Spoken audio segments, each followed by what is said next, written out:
You're listening to Leadership Recalibrated, where we dismantle outdated leadership playbooks and explore the new way to lead.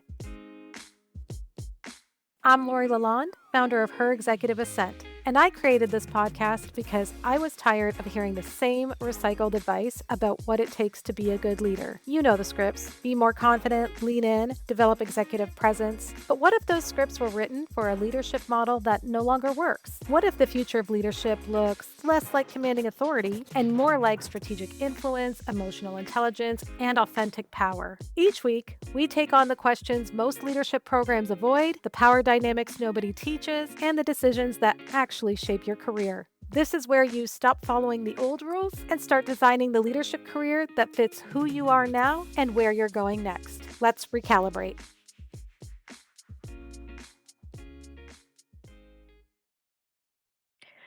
We spend a lot of time developing leaders, but very little time redesigning the environments those leaders are expected to succeed in. And that gap is where a lot of leadership breakdown actually happens. Welcome to Leadership Recalibrated, a leadership insights series from Her Executive Ascent. In today's episode, we're looking at what happens when you're expected to operate at a higher level, but the system around you hasn't evolved to support that shift. And this is exactly the kind of work my guest focuses on.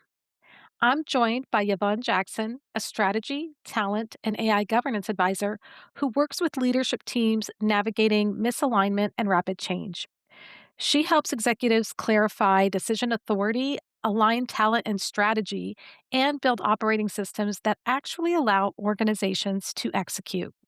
Her perspective is shaped by leadership roles at Apple and Whirlpool and an MBA from the University of North Carolina. She is also the creator of Eden, Ethical Decision and Engagement Norms, a framework exploring how AI and digital systems reshape power, governance, and human autonomy inside modern organizations. Through this work, Yvonne helps leaders identify emerging organizational risks and design decision systems that support ethical, human centered transformation in the age of AI. During the episode, I mispronounced Yvonne's name multiple times. And Yvonne, I am so sorry for that. I know you were very gracious about it, but when I heard her say it during our discussion, I did take a moment afterwards to confirm the correct pronunciation with her. Because to me, modeling a willingness to learn from our mistakes matters, and that's what it looks like in action. Hi, Yvonne. Welcome to the podcast. Hello, thanks for having me. I'm excited for this conversation. Oh my goodness, me too. Me too. So, for anyone who's listening, Yvonne and I connected through posts and comments on LinkedIn. That's how we became fast friends. Before we get into it, Yvonne, can you share your background with the people listening to this episode? I pretty much spent my life working in technology at some point. I was one of those people who went to what is it? It's not college, but I went to trade school. And it was during a time where this idea of AutoCAD and drafting had become real.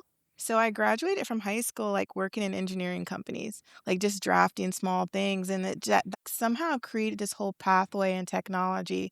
Even when I went back to school, got a degree for marketing, it was all about digital marketing. So for me, everything is about using technology and tools to get work done. That's like my life. And so this pathway eventually took me to Apple, where I was doing a lot of operational strategy work. And I eventually shifted over into the DEI space while I was there as well. And I was like, you know what? Do I want to do this inside of a company or do it for myself? So I quit Apple after about 4.5 years, started my own company, but I recently had to revise it because, as we know, last year, a lot of DEI projects, companies started like canceling the way that they looked at equity and inclusion and diversity. So I went back a little bit to my roots to figure out how I can support people. And a lot of it took me back to my operations background, my strategy background, my experience with marketing. So I now go into companies as a consultant to look at their processes, look at their people experience, and create this new way in which they can work that's documented, but also flexible and that it grows with their company. And I've been doing that for the last year, and business has been growing, and here I am. A year ago, I would have told you I did not know where I was gonna be or if I would have a business. but I do, and, loving it. That's phenomenal. I love that journey. And there's just, some pivots that you had in there. And actually this is interesting because I was at a women's networking event last night and another woman mentioned to me, she's like, the thing that makes people successful in their career, it's not about the skills they learn, it's about their ability to pivot. Over and over again. And That is literally my life. for you, what were those moments when you decided to pivot and to do something different? Like, was there a common thread through that or was it different every time? I think there's 2 common threads. One is, you know, my career in that digital marketing started taking off around that 2008, 2009 period, and we know that there was a lot of jobs getting lost, right? That was a recession, there was the whole home market, all of that started crashing down, and I lost my job. I was working for an entertainment design company, and that's not what people were caring about. There was just no option. It was pivot and start my own business or never be able to graduate. Like, it literally was that. It was like, I need to pivot in a way, start my own business doing something, or 1, I will never graduate because I was an adult student, and 1, I didn't have a job. So that's that one of those pivots. And then the other pivots happened, I think the common theme is how I was feeling. When my motivation drains, my energy drains, my anxiety starts to increase. Those are really signs that I need to take a look at myself and really start figuring out what's actually wrong. And typically, what's wrong is I'm no longer doing what I love. I'm no longer doing something that I'm passionate about, or I no longer see the impact that I'm capable of having. And at that point, I typically make big changes. Like, I will quit. I will go on sabbatical. I will start my own business. I have no problems doing that because my body's telling me. And when you don't listen to your body, you get sick, right?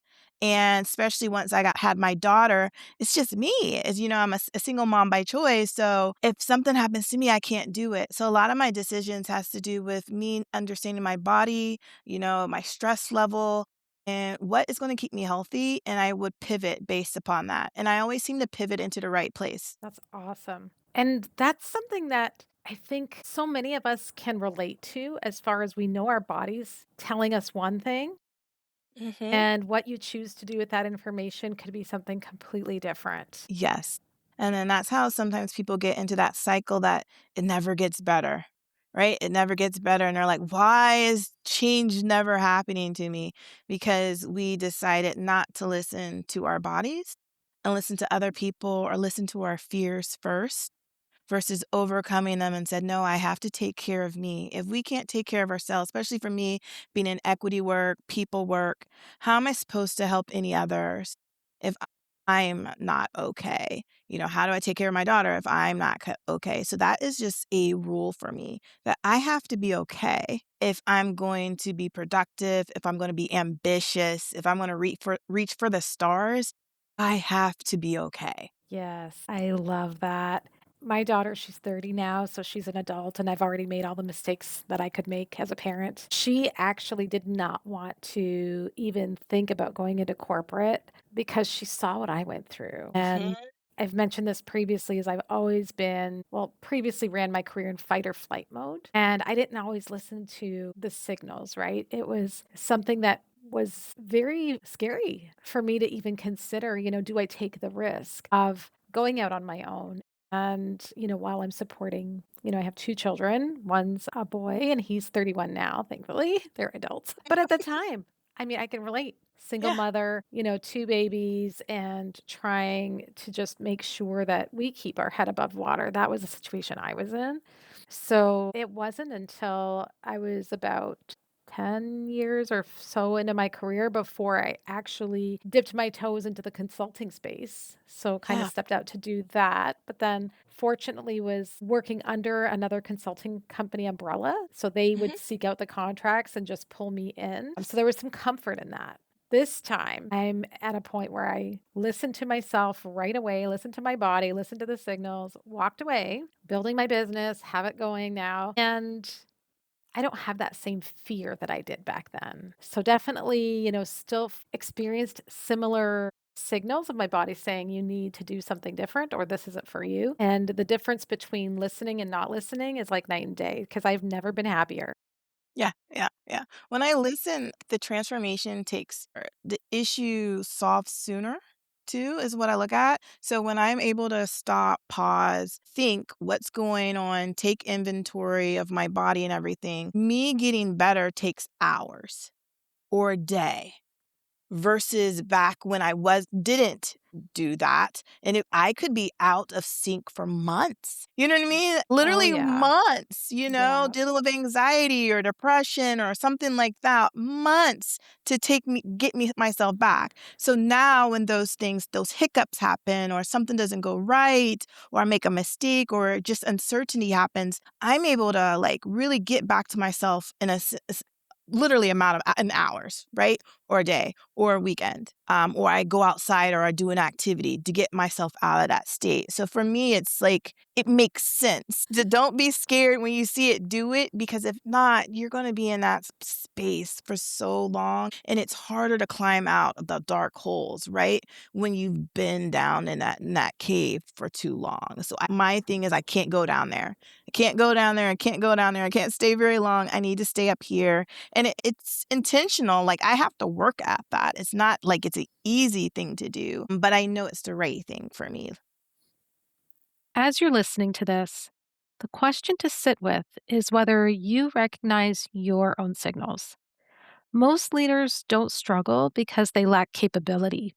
They struggle because they ignore the early indicators that something is off, whether that's how they're operating, what they're tolerating, or the environment they're in. And by the time they respond, they're already deep in it. So the real leadership move here is not just knowing how to recover, it's recognizing much earlier when something needs to shift. One thing I am aware of, especially having worked, 30 years in so many different places, and the reason for that being is because that's how I would take care of myself back then was to just keep going to different companies and getting myself out Same. of one toxic situation to another, I'm just like, it'll be better this time. And eventually I'm like, okay, it's not going to be better, but I'm buying myself some runway. Yes, yes, yes, yes. But one thing that is very near and dear to me is I see so many people that they just can't do that. They can't make that move. And so I've had this vision my whole career of one day, if I ever can get into a position where I can go in and change the way corporate works from the ground up, I want to do that. And based on what I'm seeing in LinkedIn with the posts and the work that you do, that's what you're doing right now. Yes, yes. I'm literally like, I posted today and I described myself as a shadow strategist, right? Yes. It's literally, I'm in the shadows, like I'm like a ninja because so many of the VPs, the executives that I work with, they look what happened in the last few years layoffs, reorgs, multiple times. And yet their CEO is still like, here's 15 new initiatives you need to get done this year. And Yeah. their teams are burnt out, right? They don't have any bandwidth. They're scared for their job. So here I come in and I take a look at the work they do. Like, what's going on? I help them prioritize or group initiatives together to understand how you make sure that resources been used efficiently. And sometimes I just take over and create the strategy for them, right? In the end, so that they can just pass it to their team, Yeah. share it with their C-suite team in a way that gives them room to focus on other responsibilities. Like a lot of times VPs are turning into project managers, right? They're having to manage everything Uh-huh. and aren't able to be visionary, look at the full picture, care about the experience of their team because they're in here doing all these small things in the weeds. So I come in, I take care of the weeds for them so that they Oh, can breathe, nice. relax, and Yes. it's I enjoy that. Like you, I come in and since I'm kind of on the outside, I'm able to unbiasedly, like, see all the gaps, right? Yeah. See all the gaps, and since I've worked at so many places, I have experience living those gaps, right? Yes. And then seeing, like, the executives' lights just pop on, right? The fact that they'll sit with me for like an hour and just go and we just strategize back and forth, right? Because a lot of times sometimes it just needs someone to hear their thoughts and help them rearrange it. And I love it, right? Because I know the impact it's going to have on their team. Better managers have better, effective, stronger morale teams. So that's where I try and focus is on leadership, giving them the space to actually lead versus being in the weeds, and seeing a lot of like opportunity in that space right now. Like what? Yes. Who knew? Who knew? Because I Share. mean, they're normal people. Like they're people who they were promoted up and down, and then eventually they're in this leadership role. But they're just like you and I, right? They have Yeah. families at home, children. They may have elderly parents. They are just people. And when I come in and I give them that relief, right? Like this can actually work. We can actually get this done. I love seeing how that shifts them, right? How that calms them down. And then also it makes them more innovative because they're like, oh, if we can do that, what can we do over here? Right. And they just kind of need that person to like pull them back to the middle. And that's what I do from the Nice. shadows. Love it. Love it. I love that so much, and then at the same time, I'm doing something similar, specifically targeting women that are in middle Mhm. management, but it's more so around building the capabilities in women leaders that we generally don't get because we're under-sponsored. Yes. And the access to training, the higher you go is few and far between because it gets more expensive. Hmm. And so it's more so like that big picture thinking of how do you drive your, strategy? How do you calm the calendar chaos? How do you manage a budget? How do you navigate the power in politics? Hmm. And then with AI strategy and governance in the picture, that's something that women leaders I think can be thought leaders on. And Yes. so I kind of take it from the direction of let's reimagine what your day to day should look like and how do you strip away the noise? Because I find that women that are in senior manager director roles specifically get bogged down with a lot of the organizational caretaking work, like the Yes. caretaker work. A Yes. lot of the housekeeping of bin work, low value, and they're struggling to even get out of it. And it's how to give them permission to say no and to delegate that away, to set those boundaries, but then also to own how to then be strategic and visionary so they can get to that VP level and beyond. Yes, yes, exactly. Because people don't really get trained to go there. A lot of it is just Yeah. promotions and moving up. Yeah. Versus if you have someone, what you're really doing is creating a pipeline, right, for Yes. organizations. That's what I see. When you were talking about that, I'm like, you're creating a pipeline, Yep. of people that already have the leadership skills, already have the leadership values and behaviors built into them. They know the basics. They're not having to come in and just wait. How do I figure it out as I go? Which is typically what managers have to do, right? Most Yeah. managers come in without the experience. They were just great individual contributors. So when you Yes. move up to manager level, there's a point where you have to shift your mentality differently. And if you're working with women who are already learning how to shift that mindset, that's an amazing pipeline for organizations, which I think because I work a lot in the people talent space that they're looking for. Yeah. Because I see so many women get burnt out before they even get to the VP stage. And we talk so much about the representation as we go up, it's less and less. And a lot of it is because in that messy middle, so many struggle just to keep up and they're thrown the extra tasks, of building the team culture and managing the social Yes. events and the ERG Yes. work and all this stuff and it's great for building culture, but that should be a shared responsibility. It shouldn't just be on the women who are in leadership roles, and Mhm, I mhm. see that happen so much. Yes. It's like, no, no, it's okay to say no to some of these things. It's okay to delegate that away. It's okay to maybe empower someone else to do it because here's where your value will be now, and here's Mhm. what's gonna get you to that next level. And because I wanna see more women break through and get into those levels without having to behave the way men usually do in those Yep, roles, which yep. is why we have the old corporate playbook and why corporate still feels very much like stuck in an old era Yes. of time. And while Gen Z and Gen Alpha are coming up going, we don't want any part of that environment. So the one post you had that I just loved, and I literally stuck with me for like a while after, when we were commenting on it Yeah. back and forth, was you said employee engagement's not the same as empowerment. And I love that, or something along those lines, right? I'm Yeah. paraphrasing. Yeah. I was like, yes, yes, yes. Yeah. No, because I see what's happening. People, when things go wrong, culture goes wrong, especially now that DEI departments don't exist really Yeah. in the same form.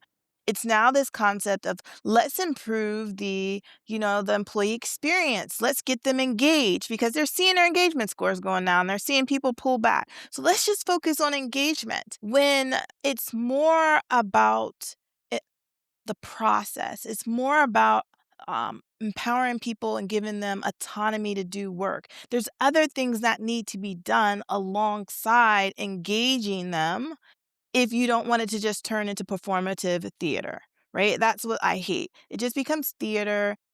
People are smiling, taking pictures, saying, "Hey, we made this event. It's Women's Month. Look what we did for Women's Month." When no, they don't want more engagement. They want to be heard and empowered. And I look at it even right now. I've been telling people we're moving into what I call an accountability era, right? And for so long, companies have just been in control. What they say at the top is what goes, even if it doesn't match research, how humans behave. This is the rules. Get out if you don't want to. But there's a lot more regulation coming in place. And like you said, these generations behind us are like, no. So there's going to become a time where they're going to be held accountable for what they do, the decisions they make.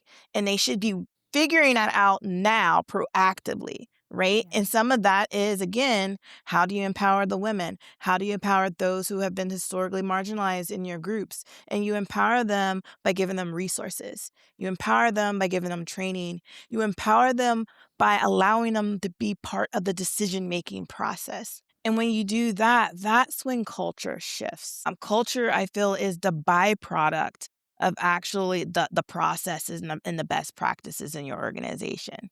If your processes and best practices are bad, guess what? Your culture is going to be bad. But people always want to start with engagement, start with the culture, and I feel like we need to turn it back around. There's a shift in thinking here that's easy to miss. What Yvonne is describing here is that engagement and culture are not where leadership starts. They're what leadership produces.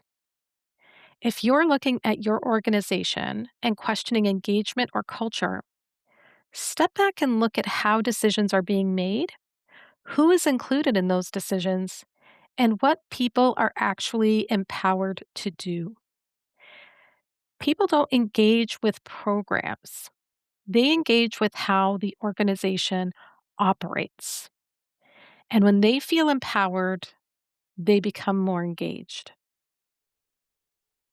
Yeah. And the employee engagement surveys always gave me the cringe, because it didn't feel like they were very authentic. The questions would feel very like surface level, and it didn't seem like any change would happen beyond. Mhm, And it's not mhm, just one mhm. company, I've seen this at multiple companies.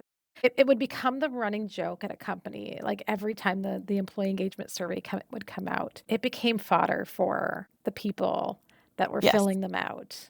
yes. So, what would you do? What would you recommend instead of sending out this survey just to have some metrics? Because I know with leaders, they're always thinking about how do we track that we're successful if we're going to shift from focusing on engagement to empowerment, and if we maybe get rid of these surveys that we know are useless, Yeah, they're not right, really right. serving up any real data. So recently, one of my projects, one of the clients I have, I'm responsible for analyzing all their employee engagement surveys and across all of their teams. And I've been doing it for like 2, 3 years now, Oh, I right? love this. So because of that, I see everything. I see the scores, I see the comments, all of that.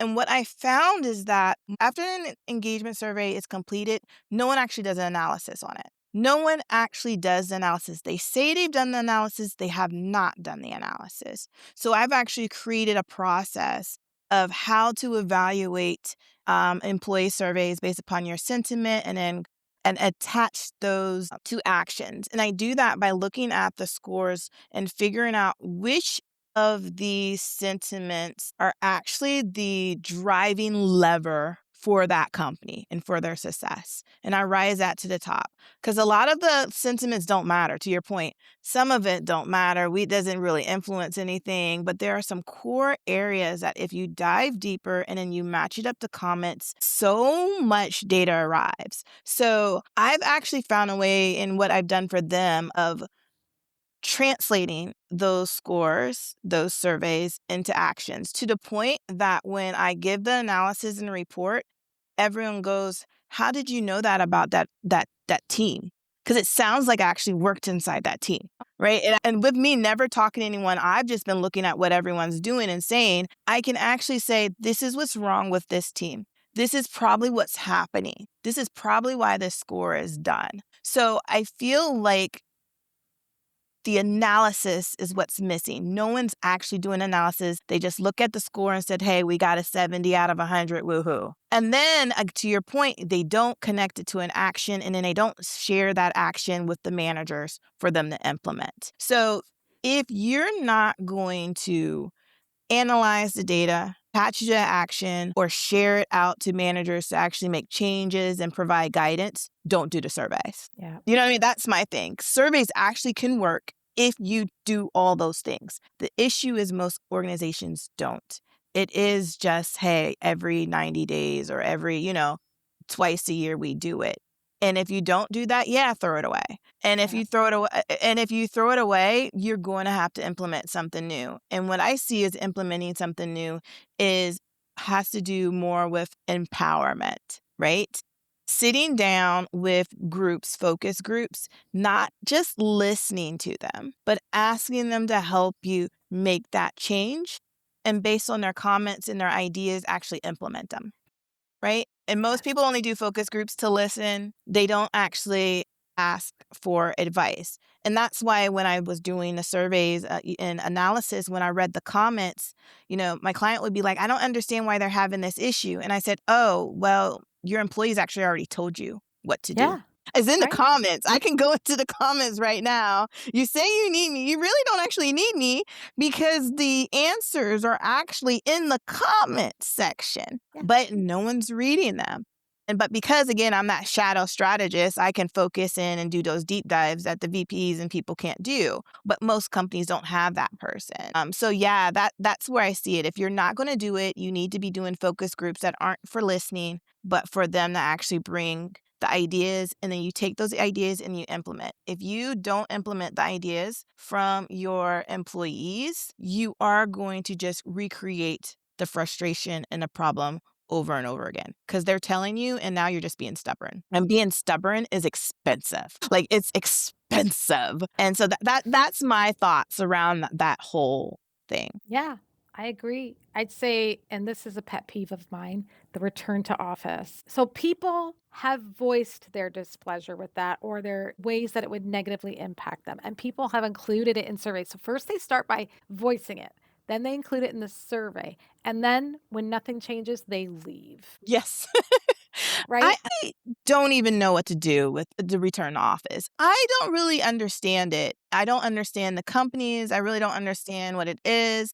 It's either a real estate issue, you've invested in a whole bunch of space, or it's a leadership teams who they don't have a process in place or they don't know how to manage their people. When you don't know how to lead and manage people, it's safer just to have them around you, right? So when we went remote, companies, remote was you just stay at home, you can take your laptops back, but no one actually created a process for, hey, how do we escalate things? How do we continue allowing culture to build? No one had a change management plan in place for it. So when they saw cracks in the working from home, the first thing they said was let's just delete it versus thinking no, we should have had there's processes we could have put in place to eliminate those cracks. So then we go back to work and turns out they then don't have a process for engagement and culture and all of that when we get back to work.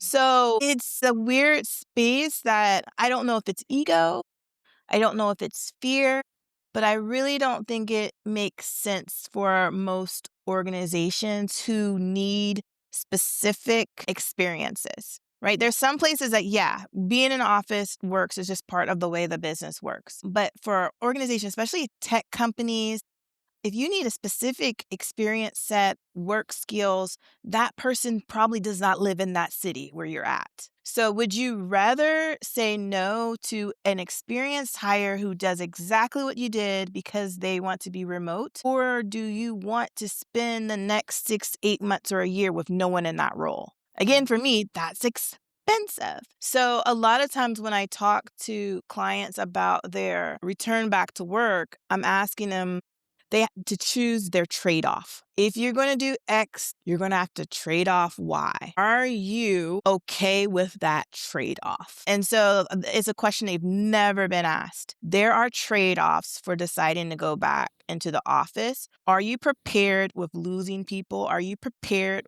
for culture to go down? Like, what is the level of your trade-off? And that's when they start going, Yeah. well, maybe this isn't the best idea, but no one ever thinks about the trade-off. They want to just switch over without a plan, without a process, and it's supposed to work.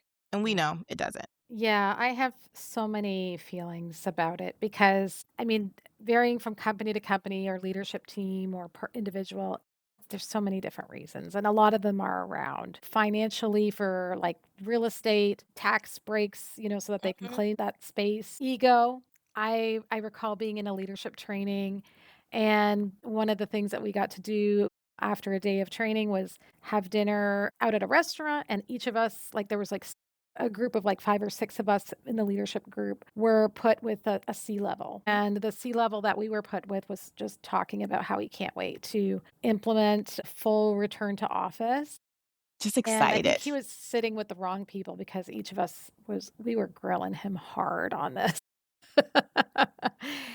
And essentially, he got so flustered that he admitted that he personally wanted return to office so that he could walk around and his employees could see him and he could see them. And if he had a meeting with the CEO, he wanted to be in the same room with him, not on a video call. And I thought, really? Like, you want to essentially exclude so many people that were hired during the pandemic for remote work because they don't live in the vicinity. They can't get to an office. You want to exclude all of those people so that you can, feel good about your title and walk around and have people see you in your shiny title and you see them and that they're working and so that you can be in the same room with the CEO Yes. instead of on a video call, as if it matters, right? Right.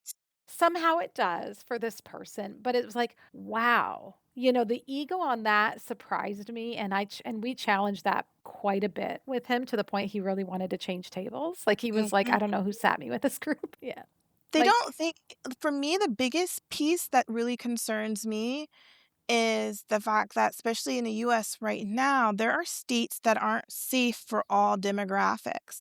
So, a lot of the states that people want to go to have laws in place that discriminate against those immigrants. They have laws that discriminate from trans, LGBTQ, discriminates, for women, women's safety when it comes to, abortions. There's places that are actually unsafe for the yeah, demographics that you want to bring into your organization. So the part that hurts me more is, why do you want to force people to go live somewhere where they're unsafe? And for me, that is the opposite of equity. It's the opposite of empathy. It's the opposite of leadership. I would never want to force someone to leave a space that allows them to be free, allows them to live in their identity, to go somewhere and be scared of what's going to happen when they walk on the street.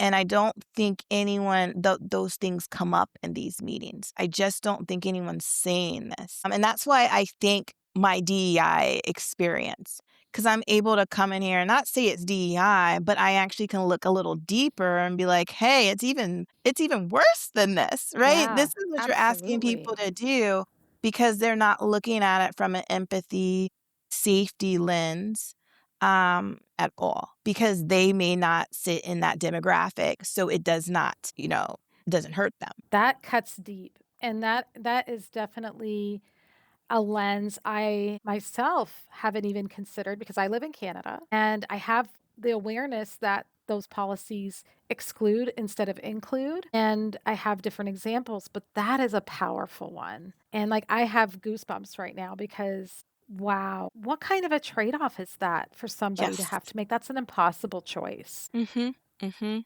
mhm, and then what we're doing then is they quit, they leave, and then at that point, again, I'm putting on my equity hat, you are causing people to lose generational wealth. You're causing Yes, people to, families possibly to break up and shift or not have support because of this decision. And if you so especially for companies who mission statements include access and inclusion, if that is in your mission statement, yet you're making decisions that will actually limit your employees' inclusive life, you're not actually living up to it. And I'm a big proponent of your decisions need to match up to your values. Your values is what's going to steer the ship, bring you back to the center. And if you make decisions that are not in alignment with your values as an organization, that's going to put you in a place of long-term instability. But no one really thinks about that, right? The values is just the words on the wall. No, those should yeah. be guiding the decisions you make, especially at the leadership level. Absolutely, because people lose trust, right? When that trust is lost between the people that are working within that organization, then they become disengaged Yes. and burnt out, and the work suffers, and they leave or maybe go on a medical leave, and then they have to backfill. But, there is still the whisper network, which isn't a whisper network anymore. I think with social media, it's pretty much the shout into the void network where people very well know that the companies that say one thing and do another Mhm. and question whether they can work for a company like that. So it is harmful. I don't care how powerful the company is, how much money they have. There is a point where the generation coming up is saying enough is enough. There's a point where I'm Gen X. We're even Yep. saying enough I is mean, I am too. enough. Yep. Mhm. Yeah, man. I did not think that, but So I had my daughter late in life. I waited until after I was 40. bless you. I had my kids way too early. Okay. I had my daughter at 41. That's the smartest way to go. No regrets. I always said, like, I was not capable to be a mother any day before 41. So, yeah, so that's why also, like, I live in this weird space where I'm Generation X, probably lived a millennial life because I'm at the very end of Generation X. So I lived a millennial life, but I'm having a daughter who's coming up here as what, Gen Alpha. Yeah. So I can't ignore what's going No. on because my daughter is going to grow into whatever the outcomes of today are. So if I don't do this work to help companies, if I don't do this work to help people who are marginalized, it's going to be my daughter who is impacted because she's only a few years old, right? Yeah. And she's going to be raised during this next 15 years of this is what's going to make her life, when she decides to go to college. So yeah, I have to know what's going on. I can't shut my eyes at all because my daughter's just way too young and she's going to be impacted by all the good or bad decisions we're making right now. Yeah, I raised my children at a time when like you said, I was not equipped. I was still a child myself, essentially. I was 20 years old when I had my son, 22 when I had my daughter. I feel that, yes, I was working in fight or flight mode initially because I was living paycheck to paycheck, and that was terrifying, and then, I'd been through a couple of marriages and a couple divorces somewhere along the way, like, during that time, first in the beginning and Mhm. then in the middle, and that really impacted them too and how they see relationships, how they Yeah. view having children. I know that the economy is not stable, and there's a lot of people that aren't making choices to have children because of the economy. I'm sure my children are making choices not to have children because I was really, like, not a good parent. I was operating in fight or flight. I was highly anxious, highly stressed, emotionally detached. That was the only So way my to. mom had me at 18. Yeah, So I was a child of someone who had someone at 18. So yeah, yeah, there's like definitely some impact there. yeah, You learn a lot.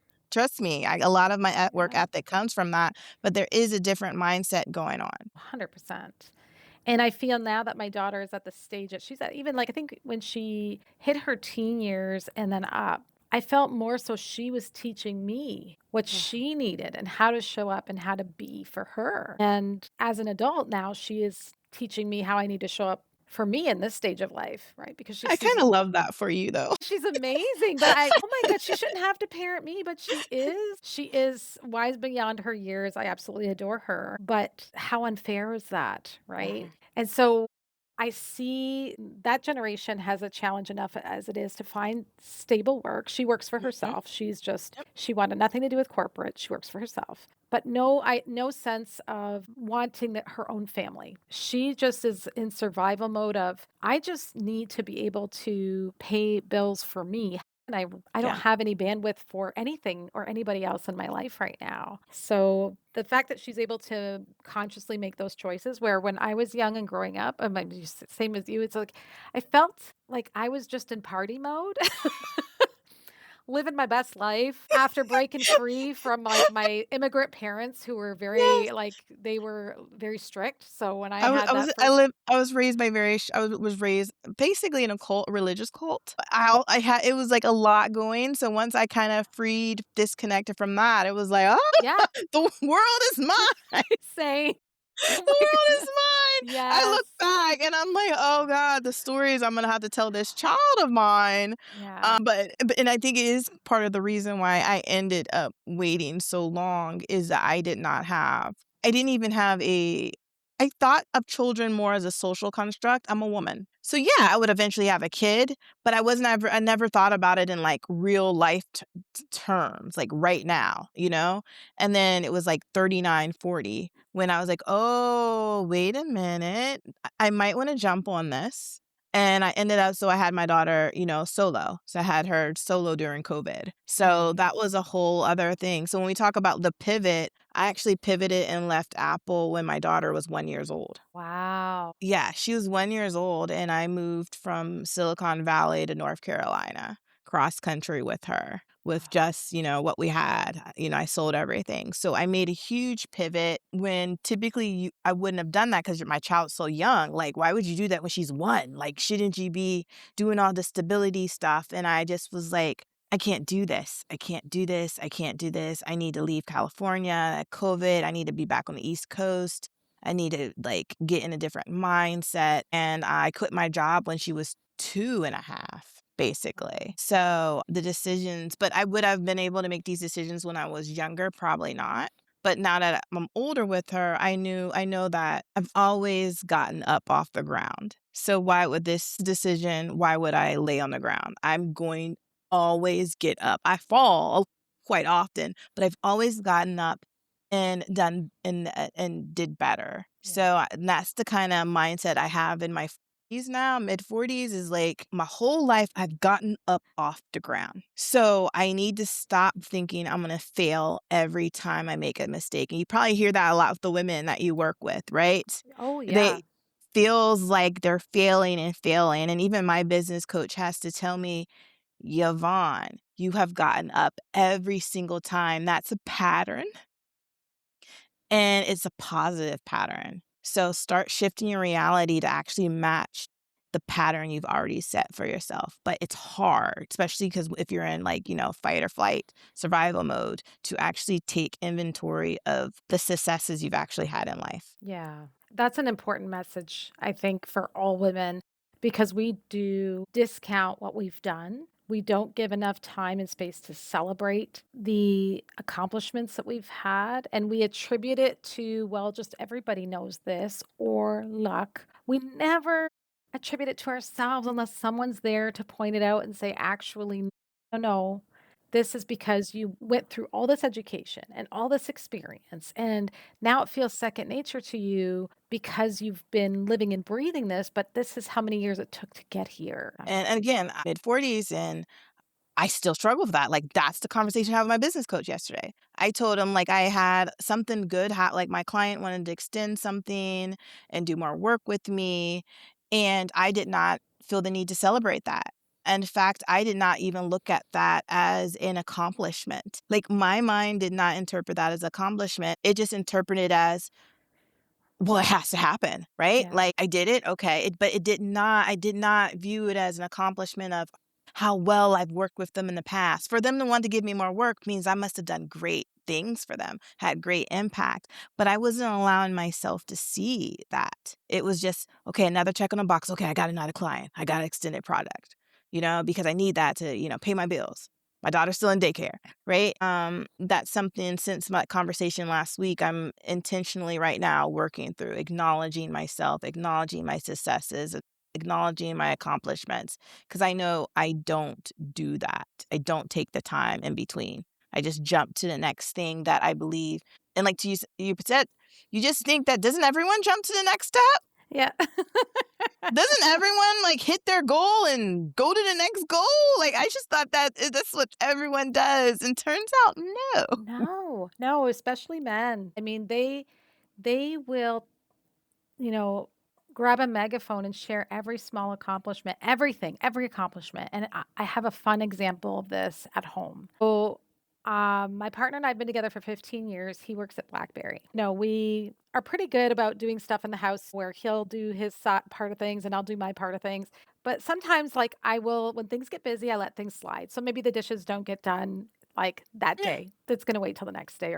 And literally, we have a dishwasher. So this is the laziness, and I won't say laziness, is this is the busyness of my life, right? It's just I just don't have time.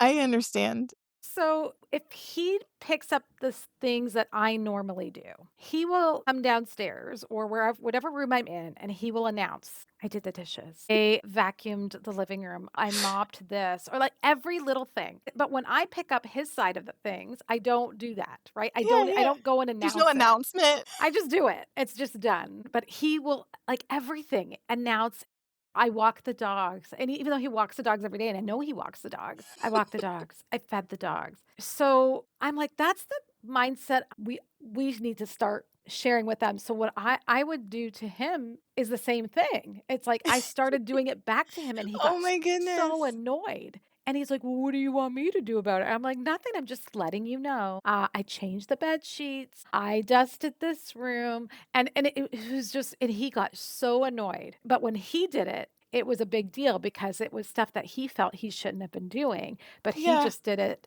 to make my load easier or because I was delaying it. And it was just funny. And it's like, it happens at the office too, right? Like Yes. every little thing that is outside of the scope of what maybe they think is their work. I mean, this is who I've worked with. Mhm. And I'm not going to say all men, but Yeah, yeah, yeah, but don't come at me of audience. there's some societal training that has happened, Yeah. right? Yes. Right? I did this, and it's like, good for you, you know, and, but that's also where women have to be careful because men will then start claiming credit for the things that women maybe have started or initiated, but then they kinda jumped in to help, and then they claim, "Hey, Yeah. this was my thing," right? And Mhm, so this is something we need to make sure from an early age. So mhm. start training your daughter now or getting that embedded in her psyche. Oh, she's absorbing it. It's so Yes. funny. The other day, because I don't have a relationship with my parents. They met my daughter mostly through Zoom, but we're kinda no contact at the moment. And so my daughter was like, where's your mom live? Where's your dad lived? Why don't you talk to them?" Because she's 5 now, right? And I didn't wanna say anything bad. The easiest thing I could say that was just, "You know what? They just don't really like me." That's me just being kind. Like, this sounds really bad, but that's actually me being kind. 'Cause there's a lot of nuances, like, how do I explain to a kid what the reasons are? Because it's purely religious, right? It's not I didn't do anything, I didn't hurt anybody, it's just religious. Yeah. And she said, "Why?" And I said, "Because I'm different." And this 5-year-old went on the biggest pep talk parade I have ever heard. Well, you know what? When you're different, it's okay. People don't You don't have to be like everyone else. You can have different skin color, you can be different here and different there. All that matters is if you love yourself. And she's like, "And guess what? You have me who loves you have friends who love you." And I'm just sitting because this is happening in the car. I'm turned around and, my face is just like, Aw. my goodness, and I told my friends about this yesterday, and they're like, "She's learning this from you. You may not be Yes. specifically saying these things all the time, but she's absorbing that energy, she's watching how you treat people, Love. she understands, and it feels really good." Even she had the interview for kindergarten because kindergarten's complicated nowadays, and they asked her, "Draw something you love." And she said, "Okay, well, I love myself, so I guess I'll draw me." And it's not even her like, I don't sit at home treating her like a princess. It's not like, she doesn't have princess status in the home, but that confidence and Yeah. love for herself is so embedded, and I love that because I didn't have Yeah. all that for myself, right? I was still living again, when we were young, it had all these rules about how women should act, how women should Yep. behave. And I'm just so happy that like my daughter is picking up so early, you know, about loving yourself. It's okay to be different. It's all these things. And I just hope that that continues. Everyone tells me since it's already in her now, it probably will be. Yeah. Again, that goes to why I wanna create a better world for her because I do not want that stomped out of her. Yeah. I don't want anyone to take her love, her self-worth when she goes out into the world, to work or Yeah. whatever her potential will be. Yeah. I love that so much. I love that she's already living and breathing it. That's awesome. I Yeah. mean, how further ahead would we all be as women if we all started at that stage, at that, you know? Yes, yes. So, Yeah. in my own way, she's my reason. She's my reason for all things, Yeah. and I love that for her. Truly love that for her. Love. So we are getting close to the end of time, unfortunately. The time goes fast, and I think we could talk about so many things. Yes, we would. One question I always like to end the podcast with is with a focus on, we talk about how corporate still living by some of those old rules that are really old school and they don't serve us now. So, what is one old corporate leadership rule from that playbook that you wish we could retire and what would you replace it with? What thing would I retire? What have been the issues I've that this is what I would do it, is that how we give feedback, right? There are a lot of managers out there, and it's happened to me, that they also rush past the congratulations level with employees that accomplish things and go straight into, well, this is what you could do better. They spend more time on constructive criticism and breaking people down. I think there's also I've worked at companies where you break the new hires down early so that they can embed into the culture. So at that first year is all about they love to hire really, really smart people, but then when you come in with smart ideas or you explain what you did at another organization, they say, "Well, you're here now, and you're not able to bring in that but you hired me for my experience, but now that I'm here, you don't wanna use my experience." And it's this idea of breaking people down. It's almost a military way. Break them down and then build them up into the vision that you have, into the culture so they're drinking the Kool-Aid. And I just wish people understood how unhealthy that is. And it goes against the whole point of diversity Mhm.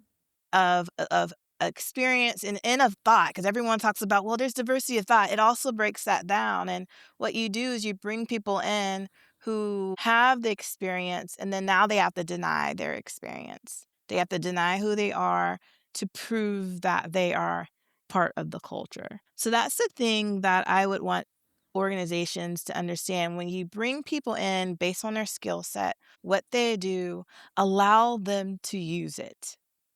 Don't force them to have to become like everyone else in the organization. No, the goal of bringing new people in is to bring new blood, new ideas. Then it goes back to the word of empowerment. Power new hires to use the skills that you hired them for. And that would be my biggest thing because I've had that happen to me several times where that's the playbook that the company uses. We need to get rid of that. And my goodness, I mean, I don't think I've experienced something like that, but I'm going to have to reflect on some of the places I've been. But that's a whole new level of WTF in the corporate playbook. Like, what? Yeah, yeah, like, no, because you have to what is it? You have to be part of the culture, you gotta eat it, you gotta drink it, you have to eat the dog food, and the only way you can do that if you become like everyone else, right? No. They are hiring people with great ideas, great experience to assimilate them, and that's what I wish organizations who do that stop trying to assimilate Yes. folks. You hire them for their experience, lived experience, their corporate experience, their ideas, allow them to use that in the office and then Yes. see where the innovation comes, you'll see where the breakthroughs happen. But if you hire people just to assimilate, you're gonna have the same bad practices, same bad processes, and same frustrations. Yeah, that's a good one. I love it. Thank you so much for your time today, Yvonne. I appreciate it. I Thanks for appreciate having it. me. Oh my goodness. Yeah, I'm gonna have you back because we have more Yes. to discuss.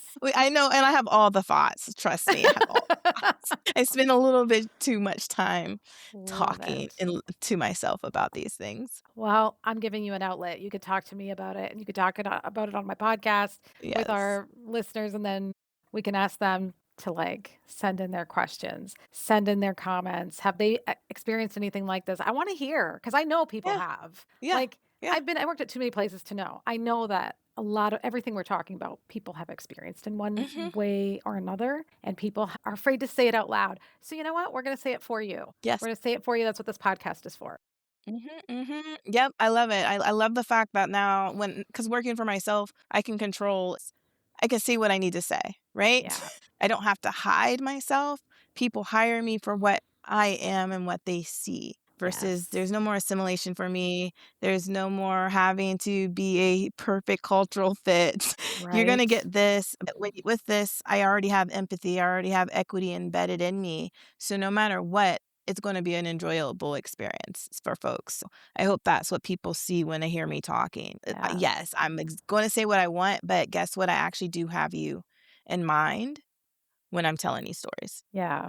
And that's something I appreciate about you and even just in our interactions on LinkedIn. And I was so excited to like actually do this one-on-one today because our interactions prior to today was just through LinkedIn Yeah, posts and comments. yeah, comment, it's supposed to comments. I And I like was that, like, I like that. I love her. I need to get her on a call. I need to talk to her. Yeah.